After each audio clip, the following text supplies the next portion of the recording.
Under his wings, I begin again. I woke up this morning with a weight I couldn't quite name. You know, that kind of heaviness that doesn't shout, but lingers quietly. Not pain exactly, not despair, but something dull in the soul. A fatigue that goes deeper than sleep could fix. Maybe it was the news I heard last night. Maybe it was the never-ending list of things undone. Or maybe it was just the silence that reminded me I'm still waiting for healing, for clarity, for answers. I sat by the window, barely able to sip my coffee. My hands were warm from the cup, but inside, I felt cold. And then I remembered I hadn't stepped into his presence yet. I hadn't paused long enough to just breathe under his wings. So I whispered it. Not loud, not elegant, just honest. Lord, I'm here. That's it. That's how it began. Not with some grand prayer, not with a performance of strength, but with surrender. And slowly, my heart started to unclench. Slowly, the morning began to feel lighter, not because anything changed outside, but because I had returned to the shelter that never moved. There's something sacred about the first quiet moments of the day. If you let them, they can reframe everything. Not just your schedule, but your soul. I believe that I've lived that.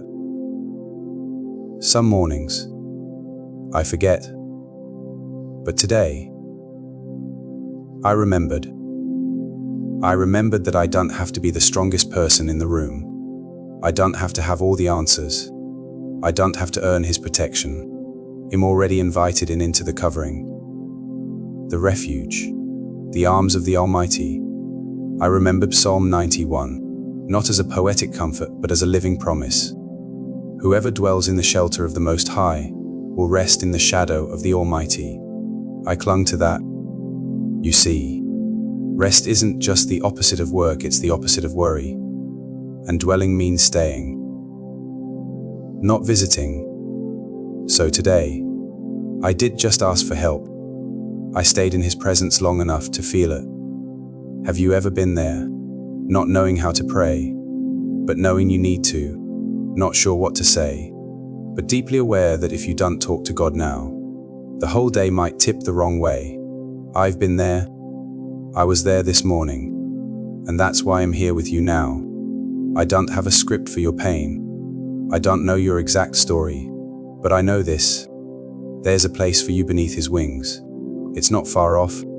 It's not reserved for the holy or the healed. It's here. It's now.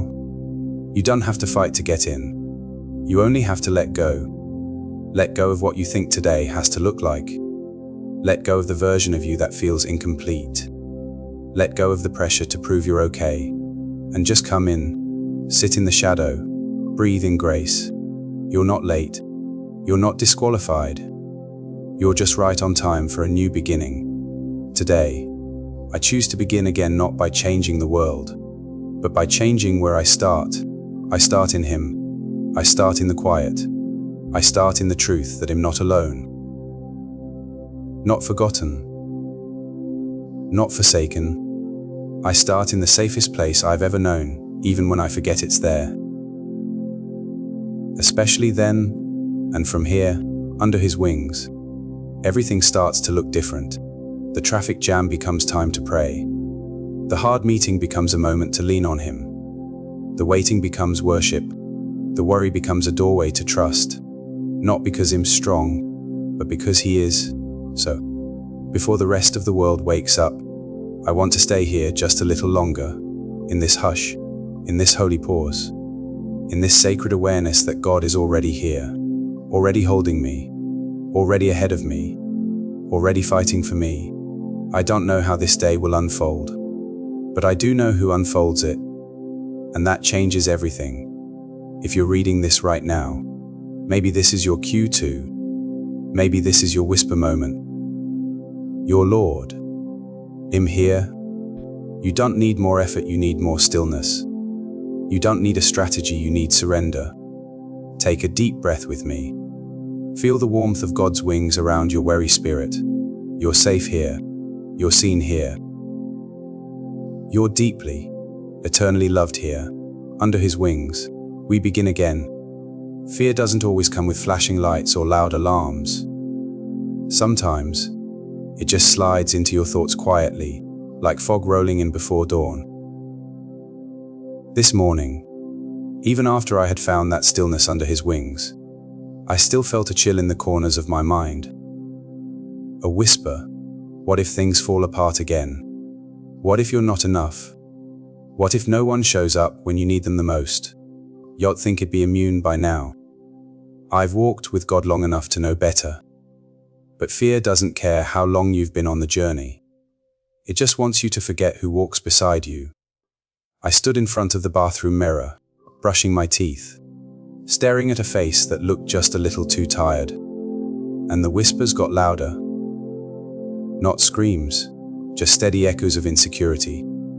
That's the thing about fear, it likes to repeat itself, like a song you didn't ask to hear. But somewhere in me, deeper than those whispers, there was another voice, soft, but firm, familiar.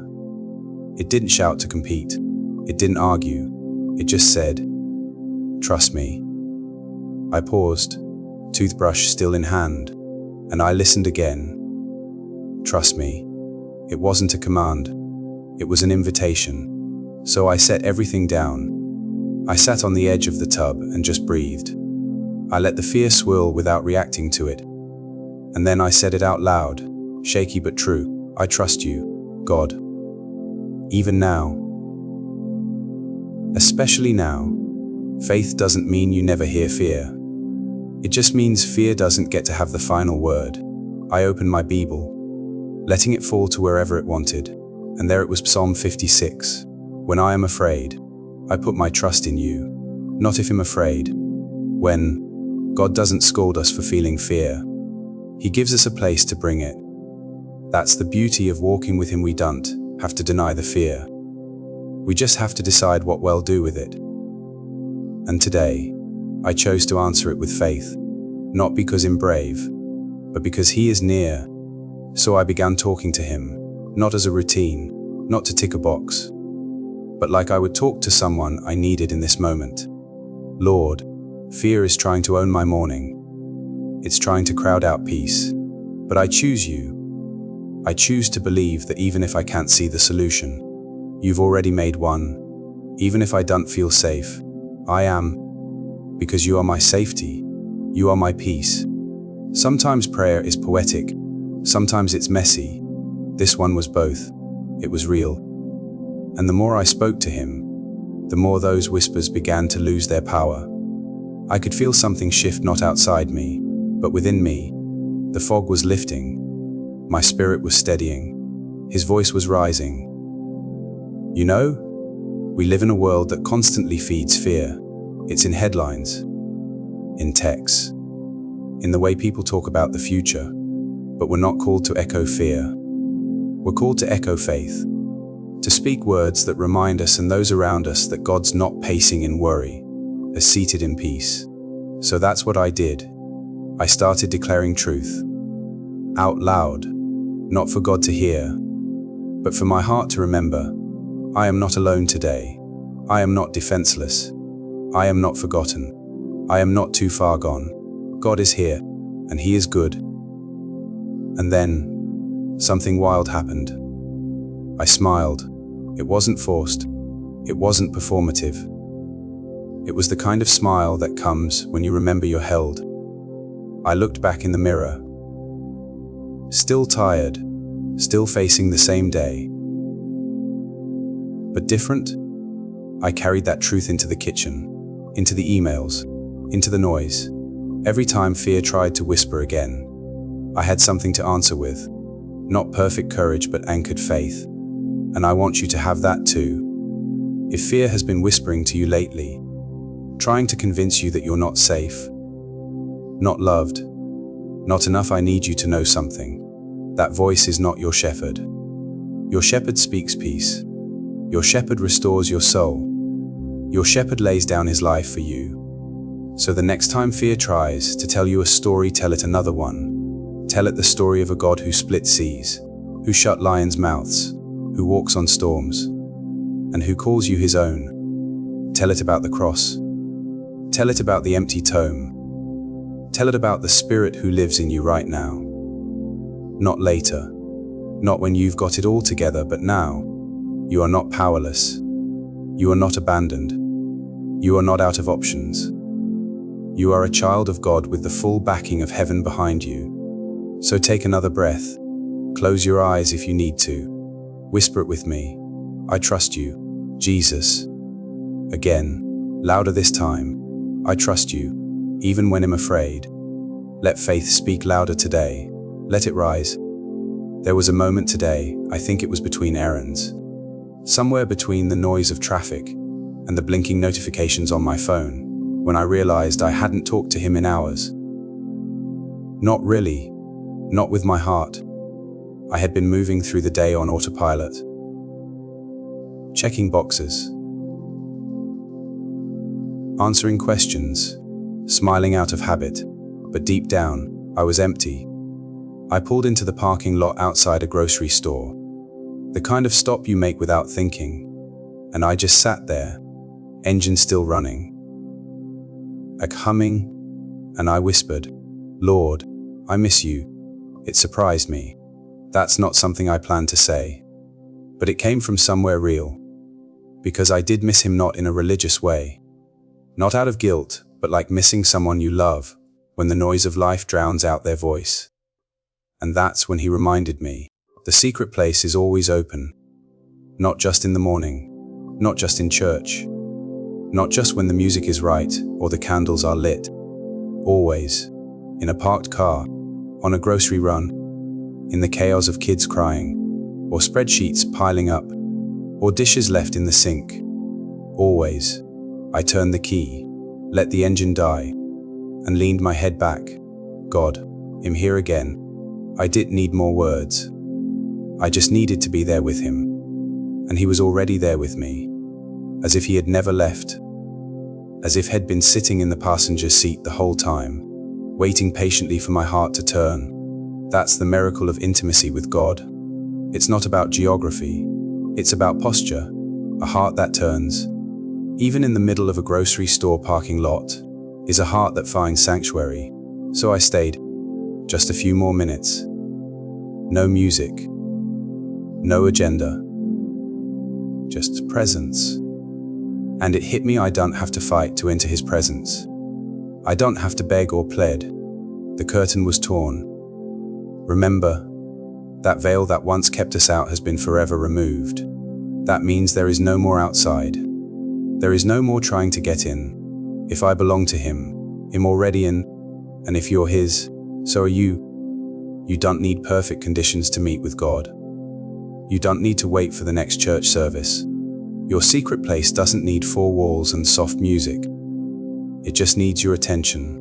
When Jesus spoke of prayer in the Gospels, he didn't tell people to perform. He said to go into your room, close the door, and talk to your Father who sees in secret. That word secret, it's not about hiding. It's about sacredness. A place just for you and him. A place that's always open. I've started calling it my seat. It's not a literal seat. Sometimes it's the driver's seat. Sometimes it's the kitchen floor. Sometimes it's a walk down the street. But it's that moment when I turn inward and upward at the same time, and he meets me right there. Today, that seat was in my car, surrounded by the normal, the mundane, and it became holy. The thing about the secret place is this: it's less about leaving the world behind and more about bringing God into it. He doesn't need you to escape your life. He wants to meet you inside it. So I sat in silence for a while longer, and I began to feel peace settle. Not in big ways, no lightning bolts, no dramatic shifts, just a steadying, a reminder that I'm not lost in the chaos. I'm held within it, carried even, and I felt him whisper, "I've missed you too." That's what makes this relationship unlike any other. God doesn't demand attention out of pride. He longs for closeness out of love. Not because he needs us, but because he wants us. When you get that, everything changes. You stop chasing performance. You stop waiting for the perfect moment. You just come. You come tired. You come unsure. You come exactly as you are. And He meets you with grace every single time. And I want to remind you, just as He reminded me, there's always room for you. Always time. Always mercy. You haven't missed your chance. You haven't waited too long. The door is not locked. Your secret place is still there, still sacred. Still open, still full of peace that the world cannot give. So, if today's been noisy, and your heart feels frayed, pause. Right now, wherever you are, even if you're surrounded by people, even if it's messy, close your eyes for just a moment and say it softly, God, I'm here again. And you'll feel it, not always emotionally, but spiritually. You know He heard, He sees, is leaning in.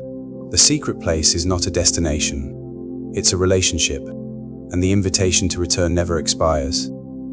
You can always come back home. There was a moment today. I pulled into the parking lot outside a grocery store, the kind of stop you make without thinking, and I just sat there, engine still running, like humming, and I whispered, Lord, I miss you. It surprised me. That's not something I planned to say, but it came from somewhere real, because I did miss Him, not in a religious way, not out of guilt, but like missing someone you love when the noise of life drowns out their voice. And that's when He reminded me, the secret place is always open, not just in the morning, not just in church, not just when the music is right or the candles are lit. Always, in a parked car, on a grocery run, in the chaos of kids crying, or spreadsheets piling up, or dishes left in the sink. Always, I turned the key, let the engine die, and leaned my head back. God, I'm here again. I didn't need more words. I just needed to be there with Him. And He was already there with me, as if He had never left, as if He'd been sitting in the passenger seat the whole time, waiting patiently for my heart to turn. That's the miracle of intimacy with God. It's not about geography.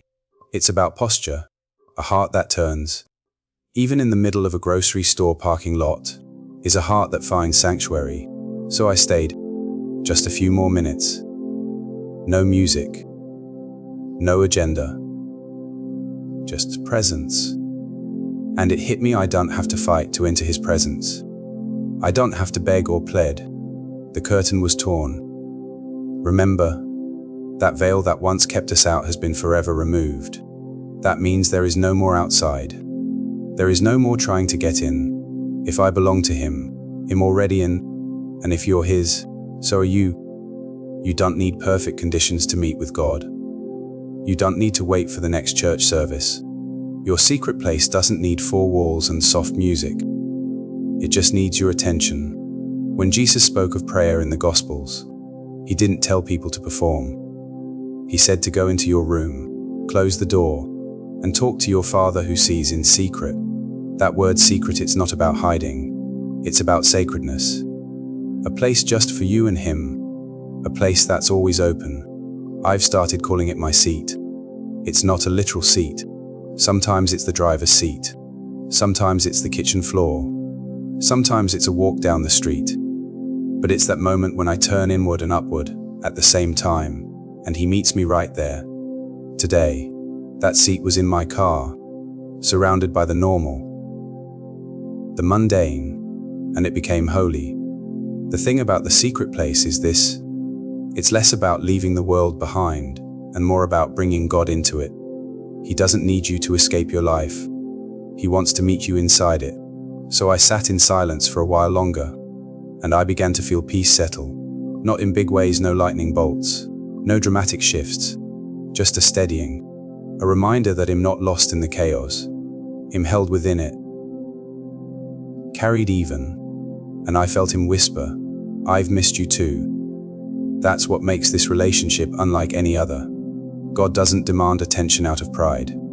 He longs for closeness out of love. Not because He needs us, but because He wants us. When you get that,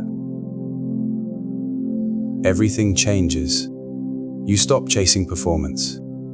You stop waiting for the perfect moment. You just come. You come tired. You come unsure. You come exactly as you are. And he meets you with grace every single time. And I want to remind you, just as he reminded me, there's always room for you. Always time. Always mercy. You haven't missed your chance. You haven't waited too long. The door is not locked. Your secret place is still there, still sacred.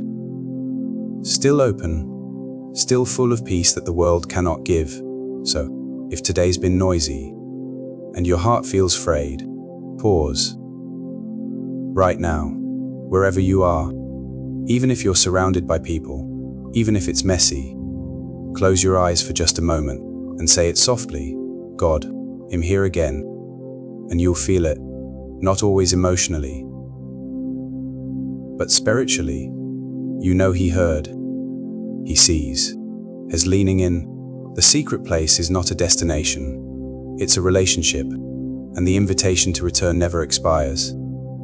You can always come back home.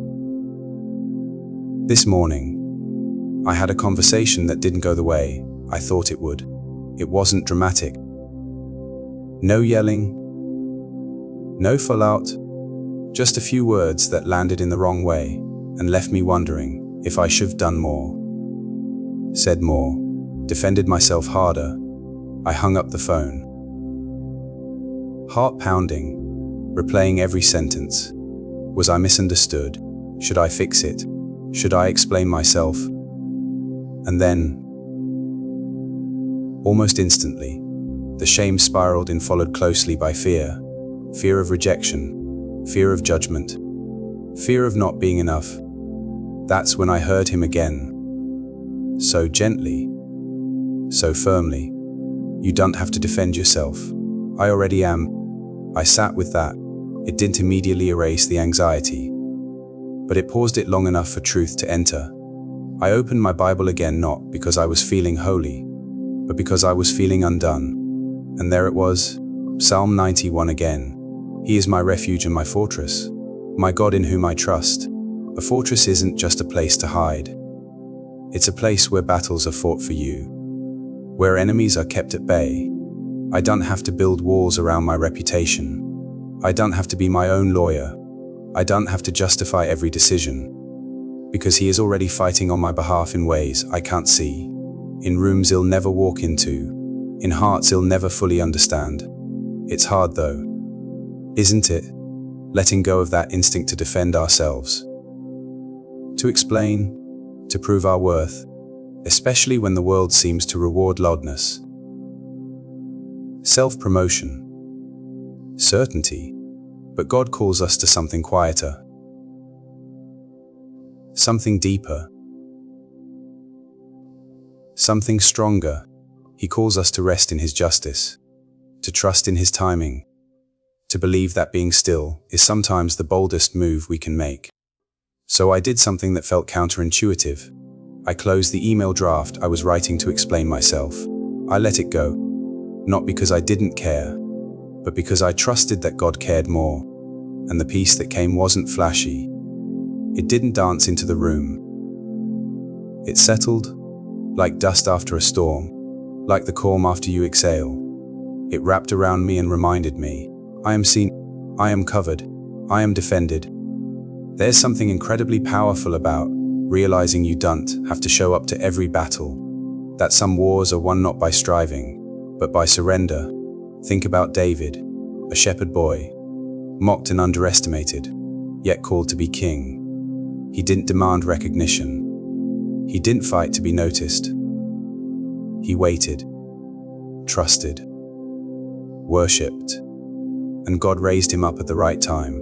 Think about Jesus, accused, slandered, betrayed, and yet silent before his accusers. Not weak, never weak, just anchored, rooted in a confidence that didn't need defending, because truth speaks for itself, and love is always louder than fear. I want to be like that. Don't you? I want to be the kind of person who can be misunderstood and still respond in grace, who can be silent when falsely accused, who can be confident without being defensive. That's what it means to let the Lord fight for you. It's not passivity, it's trust in action. It's courage that doesn't need to prove itself.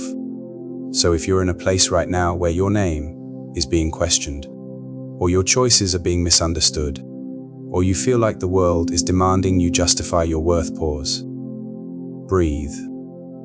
You don't have to prove anything to people who don't see your heart. God already does. Let Him be your defender. Let Him go before you as your advocate. Let Him surround you as your refuge. Let Him speak when your words run out, and let your silence be sacred, not weak. Because sometimes the holiest thing you can do, say nothing, and simply believe, has got this. So that's what I'm doing today. I'm choosing peace over performance, trust over tension, and I'm choosing to believe that even when I feel small, unseen, or unheard, He is fighting for me. And that is enough. Last night I couldn't sleep. Maybe you've been there too, when the room is still but your thoughts aren't. The ceiling becomes a screen for worry. Every sound outside feels exaggerated. And every fear that you manage to silence during the day starts knocking a little louder. That's the thing about darkness, it often brings things to the surface that daylight keeps buried. The silence can feel like an invitation to every fear, every regret, every anxious what if. It started with something small, a thought I hadn't planned to entertain. What if things never get better?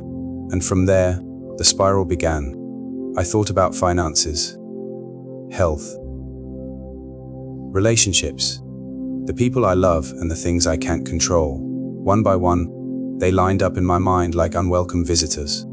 I stared into the dark, heart racing, wondering why faith feels easier at sunrise, but so far away by midnight. But then somewhere between tossing and turning, I remembered Psalm 91 again. Specifically this line, "You will not fear the terror of night." It's not a promise that the night will be easy. It's not even a guarantee that the terror won't try to visit. It's a declaration you will not fear. And that's because darkness, no matter how deep, has its boundaries. It does not own me. It does not define me. And it does not get the final word. So I whispered into the stillness, barely audible but full of desperation, "God, are you still here?" And almost instantly, peace didn't rush in but presence did. I didn't feel fireworks or warmth or some dramatic encounter. I felt awareness. I wasn't alone in that room. I wasn't alone in that fear. I wasn't abandoned to figure it all out. There is something holy about naming our fear in the dark, and then declaring, "But even here, you are with me." God's presence isn't daylight dependent. He doesn't clock out when we turn off the lights. His promises don't sleep. His eyes don't close. His nearness is not conditional on the time of day, or the state of our mind. So I pulled the covers up to my chin, breathed deep, and said again, this time like I meant it, "I will not fear the terror of night. You are my light. You are my shield. You are here." And with that, my thoughts didn't vanish, but they quieted, like a child comforted by the sound of their parent's voice, just outside the door. Not everything made sense. But suddenly, it didn't have to. I realized that darkness plays a trick on us. It tells us we're alone, that no one sees, that help is too far. But the truth, God does some of His deepest work in the dark. Think of seeds they sprout underground. Think of Jesus' resurrection came after the tomb. Think of the stars they shine only when night falls. So I began to see the night differently. Not as a threat, but as an opportunity. A sacred space where fear gets dismantled and trust gets rebuilt. A space where I can bring my raw, unfiltered self to God and find He's not intimidated. And you know what else? I remembered that fear may be loud in the night, but it doesn't get to stay. There is an expiration date on every fear that tries to haunt you. Its reach is limited. Its power is temporary. Its voice is not eternal. The one who made the moon and stars also made you. And he did not place you on this earth to be ruled by shadows. He placed you here to carry light. His light. So if your nights have been long lately, if your thoughts have been heavy, if your dreams have been interrupted, take this moment to pause. Put your hand over your heart. Feel that steady rhythm. You're still here. Still covered, still deeply loved. Speak it with me if you can. The darkness has its place, but it does not have me. I am held, I am guarded, I will not fear, even when it doesn't feel like it. Light is always on its way. And sometimes, the most powerful faith is the kind that simply says, I'm staying here with you, Lord, even in the dark, and He stays with us, too. I've always loved the idea of angels, not in the commercial, cute kind of way, but in the breathtaking, powerful, divine assignment kind of way, the kind the Bible describes as warriors, messengers, guards. This morning, as I stepped outside into the crisp air and let the quiet of the early hour settle around me, I thought about what I can't see. There are things I prepare for appointments, to-do lists, hard conversations. But then there are things I don't even know I'm walking into, situations I'll never know I narrowly missed, accidents I avoided without ever realizing it, people who were planning harm but changed their minds for reasons they themselves can't explain.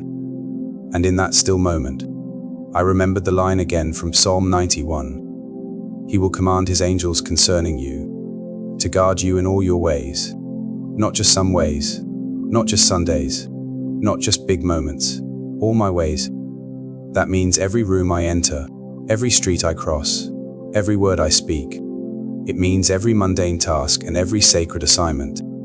Every single part of my life is under watchful care. That's overwhelming in the best way. So I whispered a new kind of thank you. God, thank you for what you've protected me from, especially the things I never saw coming. We tend to only give thanks for the miracles we recognize. The cancer that disappeared, the car that narrowly missed us, the job we almost didn't get but did. But what about the miracles we'll never know? The doors that didn't open because danger was behind them. The friendships that faded because God saw what we could. The re-rotted plans that kept us aligned with heaven. I believe angels are part of those stories. Heaven's secret service. Not visible, but active, assigned to guard, to guide, to go ahead and clear the path. Sometimes I wonder what it looks like in the spiritual realm, what kind of battle happens, just so I can walk down the street in peace. It humbles me, and it reminds me, I am never alone. This isn't wishful thinking. It's truth, rooted in God's character and His covenant. And if I'm honest, I've sensed them at times. I don't mean visions or wings. I mean that quiet confidence that comes when everything should feel dangerous, but somehow you feel calm. That moment in the hospital waiting room, when peace enters before the news comes. That sudden delay that frustrates you, but later you realize it saved you from something unseen. That's not coincidence. That's covering. And when I think about it that way, I stop rushing so much. I stop trying to outrun grace. I slow down. I walk with awareness. I walked into my living room this morning and said softly, "Angels of the Lord, thank you. Go before me, stand behind me, stay beside me, guard every place my feet touch today." It may sound strange to some, but to me, it's grounding. It's claiming what God already promised. You and I were not left to navigate this world alone. We're not abandoned in the chaos. There is strategy from heaven surrounding us. And here is the beautiful part. We don't have to earn it. God sends help not because we're flawless, but because we're His. His love is what assigns angels, not our perfection. So the next time you feel afraid to step forward, remember you're not the first one through the door. You're not walking into any room unguarded. There are warriors unseen, sent by the one who knows what's ahead. Let that sink in. Let it give you permission to walk boldly, not arrogantly, but confidently. Not because you have it all figured out, but because you are deeply, fiercely, and supernaturally protected. So say it out loud with me if you can. God, thank you for the angels you've sent for me. Let them lead, let them guard, let them go before. I trust your covering even when I can't see it. Walk forward today knowing heaven is moving on your behalf, even in silence, even in shadow. You are never unguarded. You are never alone. I used to think that if I were doing everything right, if I was praying enough, staying close to God, doing my best to love people, then life would feel peaceful. I imagined that peace looked like calm days. No drama. No conflict. No tension. But then life happened, and I learned something deeper. Something harder. Peace doesn't come from the absence of battle, it comes from the presence of God in the middle of it. This week, I faced something unexpected. A situation at work unraveled. Tensions rose. Miscommunications multiplied, and my default reaction was to fix it, smooth it out, make it disappear. But no matter how hard I tried, it just didn't. Things stayed messy, feelings stayed raw, and I started spiraling. Not outwardly, but inwardly. I remember sitting at my desk, heart pounding, wondering if I had failed, wondering what else I could have done. The anxiety was so loud I couldn't even think straight. And that's when I heard it, not audibly, but in the way God tends to whisper deep into your being. Peace isn't the result of everything being okay. It's the result of me being with you. I stopped, literally froze mid-keystroke, because he was right.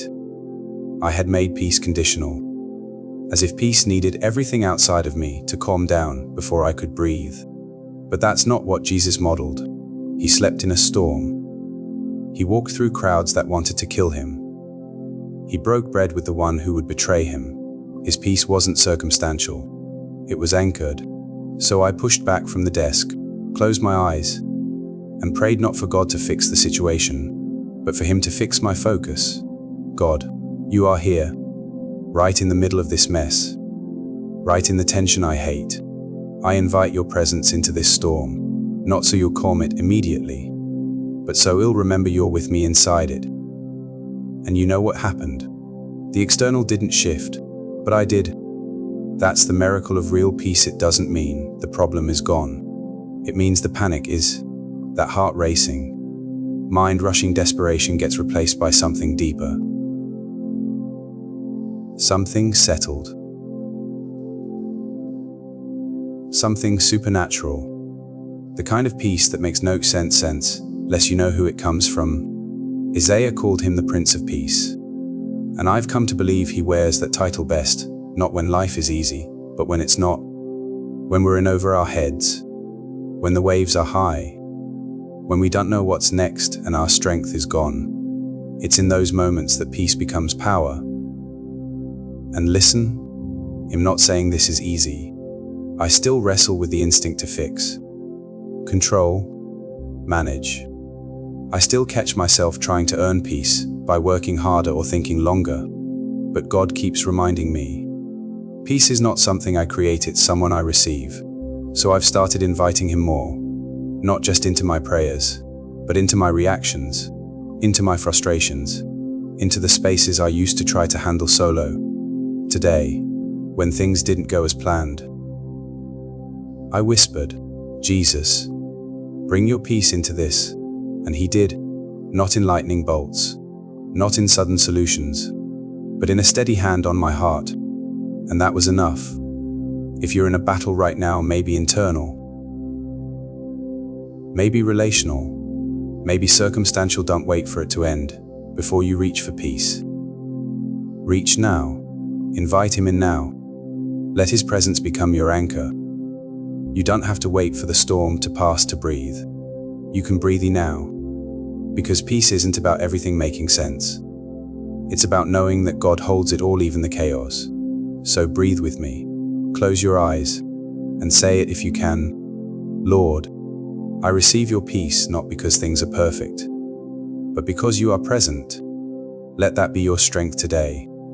You're not fighting alone. You're not holding it together by yourself. Peace has a name, and He's right there with you. With Him, rest isn't the reward for performance. It's the starting point. Peace isn't the paycheck for effort. It's the place where healing begins. I remembered the verse from Psalm 91 again. Whoever dwells in the shelter of the Most High, not whoever earns or whoever qualifies or whoever prays perfectly. Just dwells. So I got out of bed slower than usual, but with more purpose. I did reach for my phone. I did open my inbox. I sat down on the floor, back against the wall, and whispered, God, I'm here. Not perfect, not polished, just me. And He met me there, not with judgment, not with a checklist, but with peace. That's what the shelter of the Most High feels like. It's not a place you find because you finally got everything right. It's the place you run to precisely because you didn't.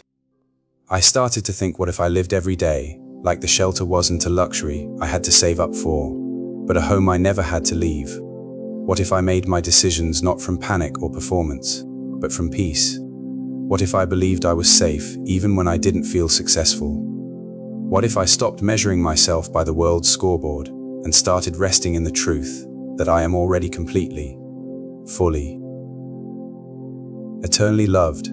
I know that's easier said than done. I still slip into striving, still have moments where I think, I should be doing more, I should be stronger.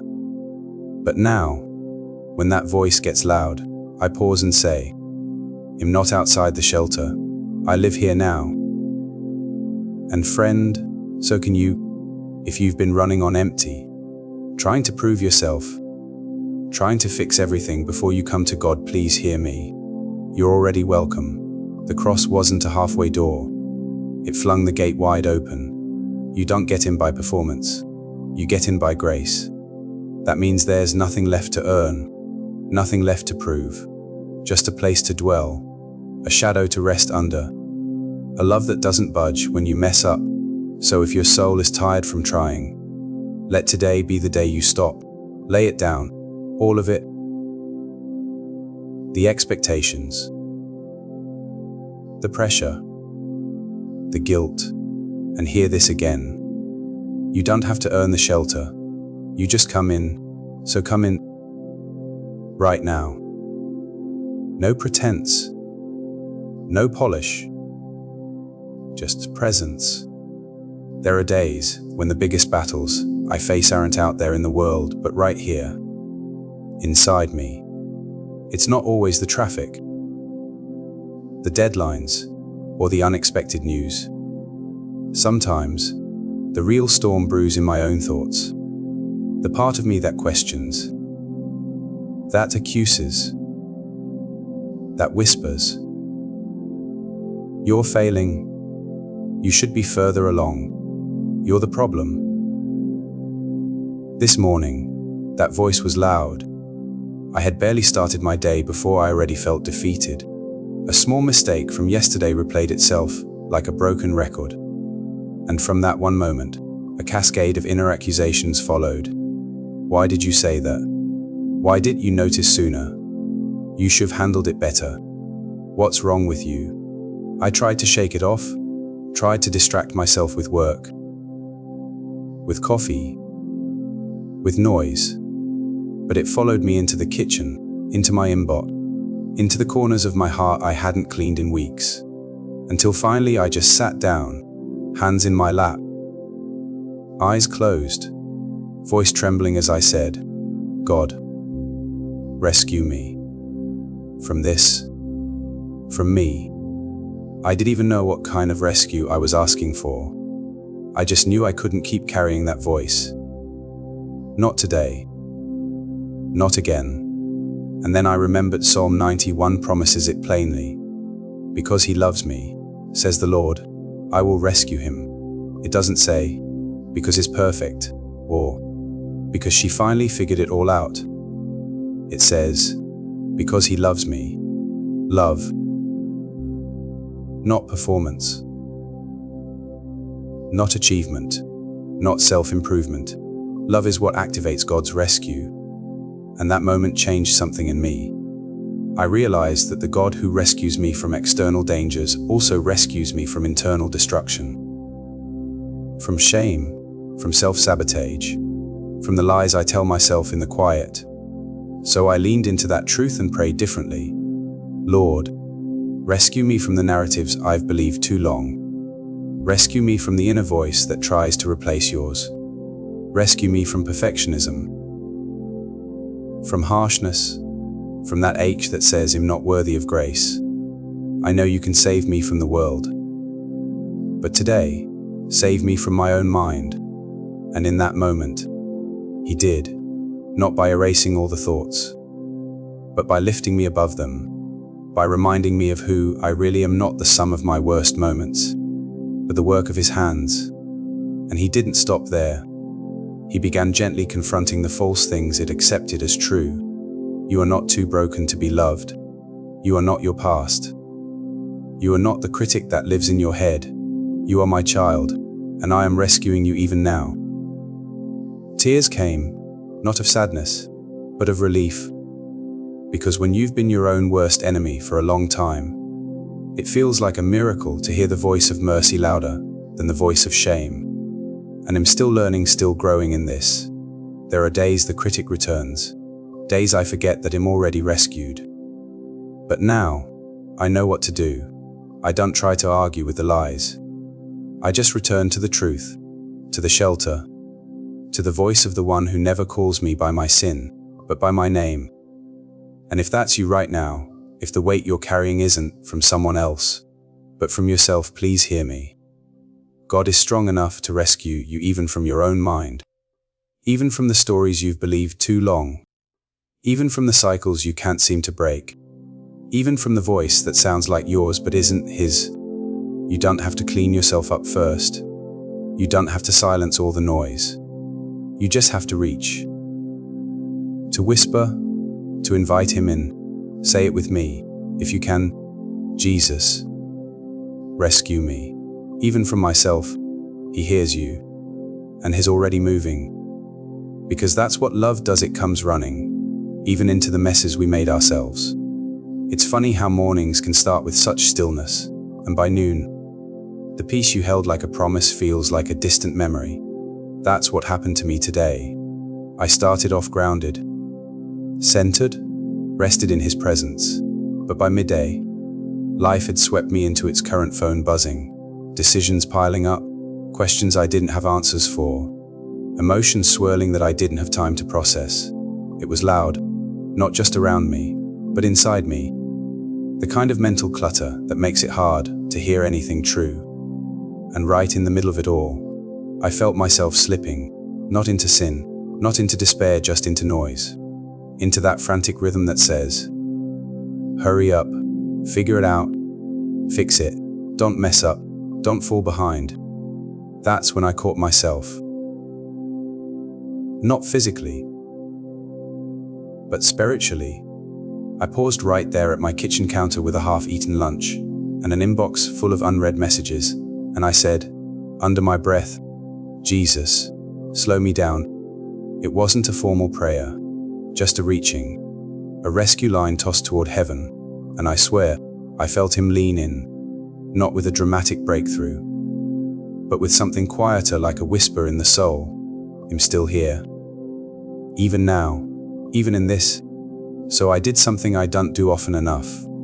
I stopped everything. I walked into the other room, closed the door, and sat on the floor. Not to escape, but to realign.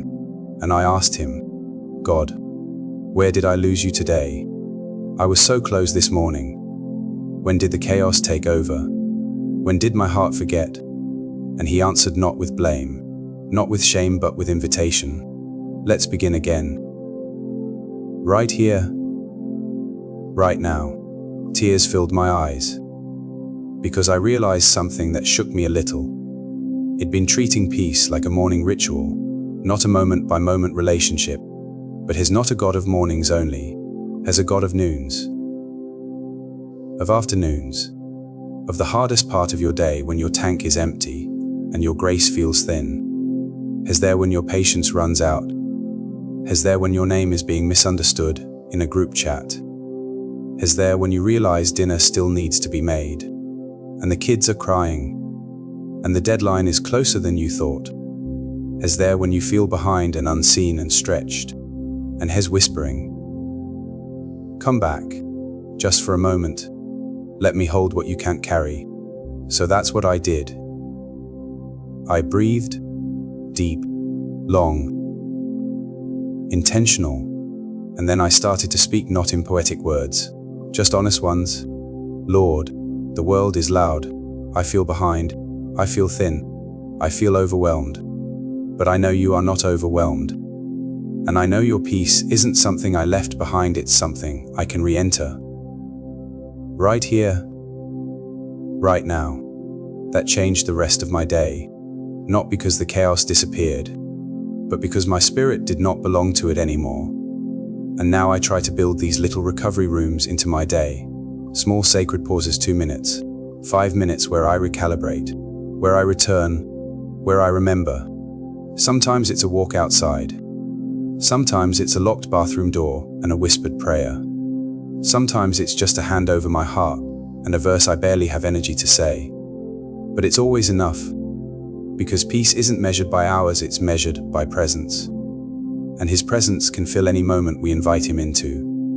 If you've been swept into the day, if your plans have derailed, and your spirit feels scattered, pause now. Even now, right here in the middle, place your hand over your chest, close your eyes, and say this with me. "Jesus, I receive your peace again, not because I earned it, but because you offer it freely, not because the world has calmed, but because you are near. Still my heart, steady my mind, center my soul, and breathe." You don't have to wait until bedtime to find peace again. The Prince of Peace is standing with you, in the middle of your to-do list, whispering, "Let me carry this with you." And he will. I don't know if anyone ever told you this, but walking with God isn't just about Sunday mornings or quiet time devotionals. It's about every step, even the ones that feel too small or too messy to matter. Especially those. But the truth, I wasn't walking alone. I never have been, and neither have you. As I got ready this morning, putting on shoes, adjusting my coat, keys in hand, I felt the nudge deep in my spirit. Invite me into this walk. It was so simple, but it changed everything. I said it aloud as I stepped through the door. "Jesus, let's walk together today." It wasn't dramatic. There was no chill in the air, no music swelling in the background, just quiet faith, a simple agreement with heaven. I am not walking this path by myself. And all throughout the day, I kept coming back to that truth. When I walked into a room that made me nervous, I whispered, "You go first." When I got news I didn't expect, I said, "You're still beside me." When I felt overwhelmed, I remembered, I don't take this step alone. It's so easy to forget that God isn't just watching us from above, He's walking with us, beside us, around us. His Spirit is not a gap-piece that shouts instructions from a satellite, it's the very breath in our lungs, the very peace in our stride. Psalm 91 reminds us, He will command His angels concerning you to guard you in all your ways. All your ways, not just your spiritual ones, not just the noble decisions or the big faith moments, or the hallway at work, the kitchen where you make meals and fold laundry, the grocery store, the waiting room, the hard conversation, the lonely night drive, the walk back into therapy, the phone call you've been dreading, all your ways. And I don't know about you, but I need that kind of nearness.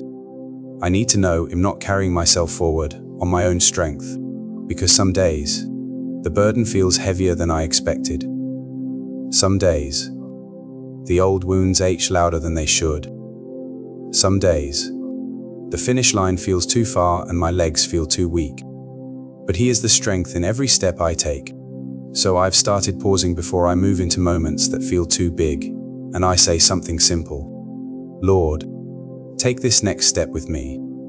Sometimes I say it when I'm walking into a meeting. Sometimes when I'm picking up the phone. Sometimes when I'm walking back into my house after a hard day. And He always does, not because I earn His company, but because He promised it. Jesus said, I am with you always. That word always doesn't leave room for exceptions. It includes every step I take, even the clumsy ones, even the ones that lead me into uncertainty or unfamiliar ground, and it includes yours too. So today, I want you to pause with me. Right now, wherever you're reading this, take a breath and speak this with me not as poetry, but as a personal vow. I don't walk alone today. Every step I take, you take with me. Every place I go, you've already gone ahead. You are my guide, my companion, my covering. Even if the path is hard, you are near. Even if I don't feel, you are faithful. I do not walk in fear. I walk in trust, because I walk with you. Friend, this journey isn't about how fast you move or how strong you are. It's about who walks beside you. So walk slowly today. Walk gently. Walk boldly, and know this, every single step is sacred, because He's in it. Today, I did something I've never done before. Before I got out of bed, before my feet touched the floor, I said this out loud. Today is a victory day. Not because it will be easy, but because I'm not fighting alone, and because the outcome already belongs to the Lord. It felt a little silly, bold, uncomfortable, even, but it also felt right. You see, Scripture never says we're fighting for victory. It says we're fighting from it. That changes everything. It means I don't have to prove Him enough. I just have to stand in what He already said is true.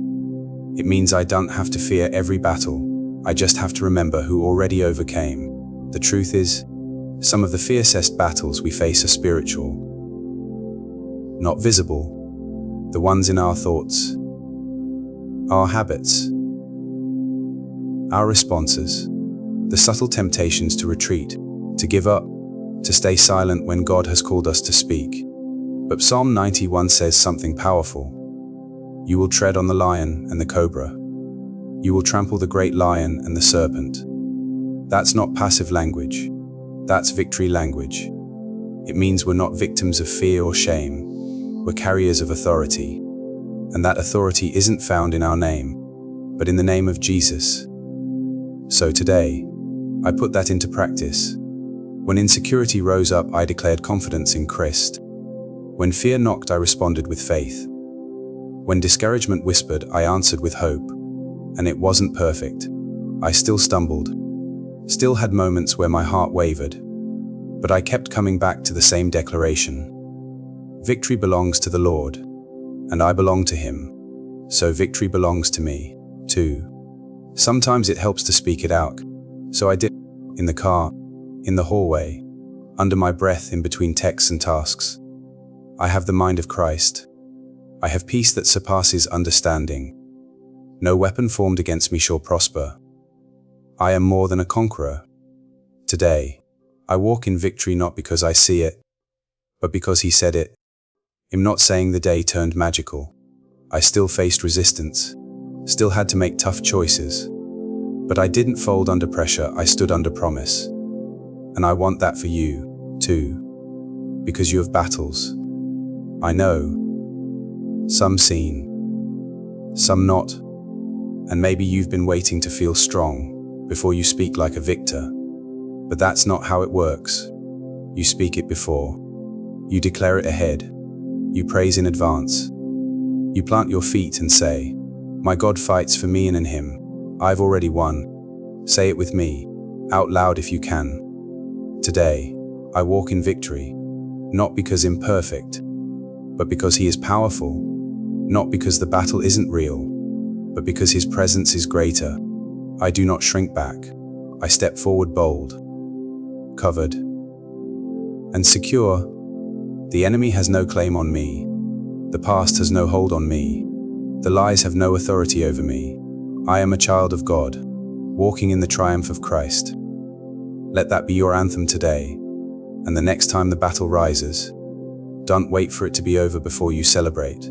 Declare it now, because the battle isn't yours, it's the Lord's, and he never loses. It happened again today, the kind of H that doesn't show up in words, just in a deep sigh. You know the one. When you pause at the sink or stare out the window and feel something inside you pressing for attention, but you don't even know what it is. That's where I was this afternoon. Midday quiet, coffee gone cold, cause half done, heart half settled. I wasn't in a place of crisis, just a place of unspoken need. And I didn't have the words. I really didn't. I wanted to pray, wanted to name what I was feeling, wanted to articulate the storm behind my eyes, but nothing came. Just silence. So I closed my eyes and whispered, God, I don't know what to say. And right then, almost like he had been waiting, I felt it. Not a word, not a sentence, just a presence, an undeniable sense that he already knew, that he'd been listening before I ever opened my mouth. There's something sacred about being fully known before you speak. Something freeing. Psalm 91 says he will call on me, and I will answer him. But what's beautiful is that even before we call, he sees. He listens, is already drawing near. I think sometimes we believe that our prayers need to be polished, that they need to sound a certain way, that unless we can form the right words, God can't meet us there. But what if prayer is just showing up with our heart wide open, even when our mouth stays mostly closed? What if the deepest prayers aren't the ones we speak, but the ones we feel? That moment of stillness when your soul says, please, Lord, even when your lips don't move. That quiet heartbreak you carry through the day, hoping someone notices. That split-second decision to choose kindness. Even when you're hurting, those are prayers too. And God hears them all. He doesn't need us to perform. He doesn't wait for us to get the tone right. He doesn't scroll past us when we stammer. He listens, like a father who knows the sound of his child's breath, like a friend who can read your eyes before you say anything, like a savior who understands pain without explanation. So today, I let go of the pressure to pray right. I just sat there and let myself be. No preamble, no closing line, just presence. And that was enough, because he filled in the gaps. He answered the question I didn't know how to ask. He quieted the unrest I didn't know how to name. He reminded me that intimacy isn't about eloquence, it's about honesty. I said one more thing before I stood back up. God, thank you for hearing me when I can't even hear myself. And I believe he smiled. You don't have to wait until you have the perfect words to talk to him. You don't have to rehearse your pain or bullet point your needs. You just have to show up, and he'll do the rest. So if today feels like too much, if you're carrying more than you know how to unpack, if your mind is cloudy and your heart feels stuck, pause and simply say this, however it comes out. Lord, I'm here, that's all I've got. And feel his answer not always in a booming voice, but in the peace that gently takes your hand and whispers back, I know, I've been waiting for you. You are never too quiet for God to hear, never too lost for him to find, never too broken for him to love. He hears you even now. Sometimes I wish God's promise was that I'd never have to face the fire. That somehow, if I followed him closely enough, I could avoid the heat altogether. But that's never been his promise. Not once. Instead, his promise is this: when you walk through the fire, I will be with you. And I've learned sometimes painfully that grace doesn't keep us from the fire. It joins us in it. Today was one of those days. Nothing burned physically, but emotionally, spiritually, it felt like everything was under pressure. A difficult conversation that exposed some long-held pain, a delay that felt unfair, a door that closed harder than I expected. I felt myself standing in the middle of it, all surrounded by flames I couldn't stop, and for a second, I panicked. I felt abandoned. I thought maybe I had done something wrong. Maybe I had stepped out of favor. Maybe if I had just been more faithful, more prayerful, more discerning, I wouldn't be here. But then Grace whispered, "Child, this is not punishment. This is passage." And I remembered Shadrach, Meshach, and Abednego not spared from the fire, but met in it, and not just met, but protected, not just protected, but joined by the very presence of God. That's the picture of grace I'm holding on to now. Not grace that keeps everything easy, but grace that keeps me standing when everything feels hard. Grace that doesn't remove the heat, but shields my heart from being consumed. So I stopped trying to run. I stopped trying to explain away the pain. I stopped trying to figure out how long the fire would last. And instead, I said this, "Jesus, if I have to walk through this, I refuse to do it alone. Walk with me, step for step, breath for breath." And he did. No thunder, no lightning, no immediate escape. Just presence, heavy, holy presence. I could feel it in my breath the way it slowed, in my shoulders the way they dropped, in my heart the way it steadied, even though nothing around me changed. Grace doesn't always look like a way out. Sometimes, it looks like strength to stay in, and that's what he gave me. He reminded me that what I walk through doesn't define me, but who I walk with does. That even if the fire burns off the things I once clung to, it won't burn me. Because I'm not walking in my own righteousness, I'm walking in his, and that makes all the difference. So today, if you're in the fire, if life feels heated, pressured, overwhelming, if your prayers have gone from poetic to panicked, I want you to know this: you are not alone. You are not forgotten. You are not being punished. You are being refined, protected, held. Grace is not watching you from a distance. Grace is walking beside you in the flames. You may not understand this part of the journey, but you are still deeply covered. And on the other side of this fire you'll find gold, because he promises to bring beauty from ashes. Say this with me if you can. Jesus, I welcome your grace in the middle of this fire, not just to get me out but to walk me through. I trust that even here, even now, I am not alone. I won't be consumed, because you are with me, and your grace is enough, and is, even here, even now. Especially now, the light outside is fading now. The world is slowing down, and I find myself here, back in the quiet, back in that sacred space where the day starts to exhale, and so do I. There's something about the end of the day that makes everything feel more honest. The masks come off, the momentum wears thin, and all that's left is what's real. And what's real tonight is this: I'm tired, body, mind, soul, but not defeated. Because even in the weariness, I'm still covered, still held, still resting in the shadow of the Almighty. Psalm 91 says, "Whoever dwells in the shelter of the Most High will rest in the shadow of the Almighty." That word rest means more to me tonight than it did this morning. This day has pulled on me in every direction. I've given what I had. I've held in what I couldn't explain. I've smiled when I didn't always feel like it. I've tried, and now I'm here, not as someone who did it all perfectly, but as someone who made it through with grace intact. And that, to me, is a win. Because at the end of the day, God isn't measuring my strength by how much I accomplished. He's measuring my heart by where it landed, and my heart, it's still leaning on him. That's the miracle of abiding. It's not about never wavering. It's about returning. Again and again and again. Not just once in the morning, but moment by moment, breath by breath.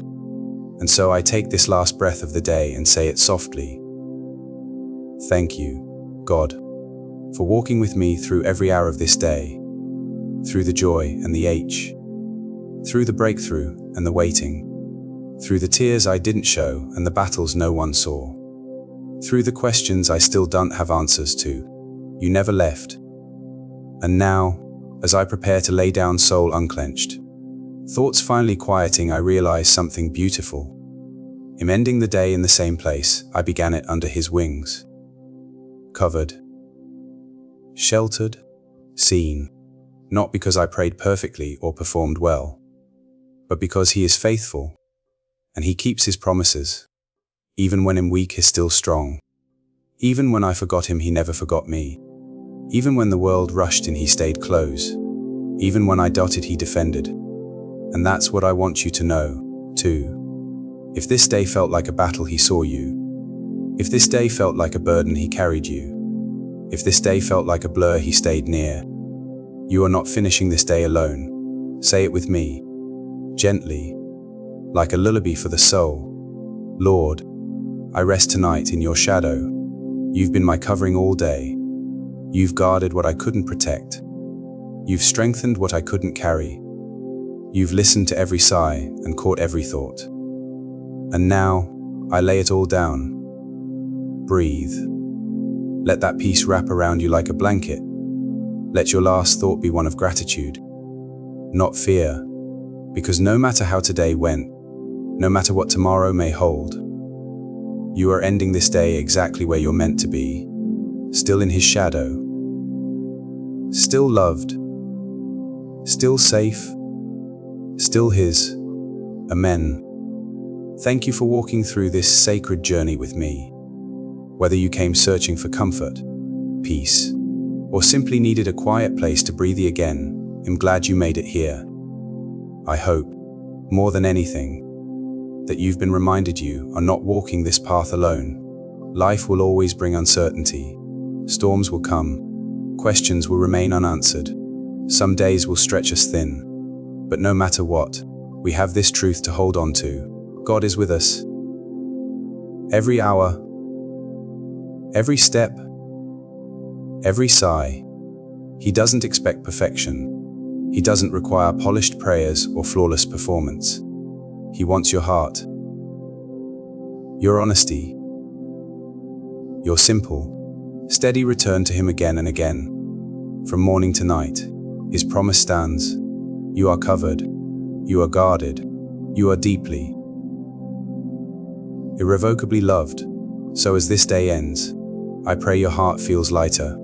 I pray your soul feels steadier. And I pray that you sleep tonight not in stress, but in sacred trust that the God who carried you today will carry you again tomorrow. And when the morning comes, he'll be right here again waiting for you with another prayer, another whisper of hope, another reminder that you are never alone. Until then, rest well under his wings. Peace be with you, grace cover you, strength rise within you, and may you begin your tomorrow with clarity, calm, and courage.